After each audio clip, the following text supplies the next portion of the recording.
Hello guys, ఇంట్లో ఏం కూరగాయలు లేనప్పుడు, అలాగే ఇంట్లో ఏం కర్రీ చేయాలో తెలియనప్పుడు ఇట్లా ఒకసారి వెజిటేబుల్ రైస్ చేయండి. చాలా బాగుంటుంది. ముందుగా స్టవ్ ఆన్ చేసి ఒక ప్యాన్ పెట్టుకొని 1 టీ స్పూన్ ఆయిల్ వేసి, తర్వాత హోల్ గరం మసాలా వేసేసుకొని అవి కొంచెం ఆయిల్లో ఫ్రై అయ్యాక మనం ముందుగా కట్ చేసుకున్న ఆనియన్స్ వేసుకొని, ఆనియన్స్ కూడా ఫ్రై అయ్యాక మిగతా వెజిటేబుల్స్ అన్నీ వేసేసుకొని ఫ్రై చేసుకోండి.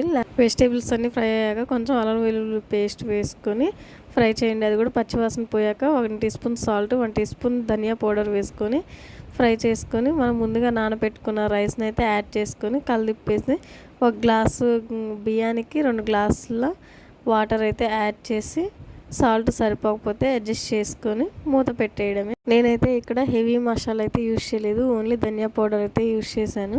లాస్ట్లో కొత్తిమీర అయితే యాడ్ చేసుకుని, నా దగ్గర అయితే కొత్తిమీర లేదు, అందుకని యాడ్ చేయలేదు. వీడియో నచ్చినట్టయితే లైక్ చేయండి.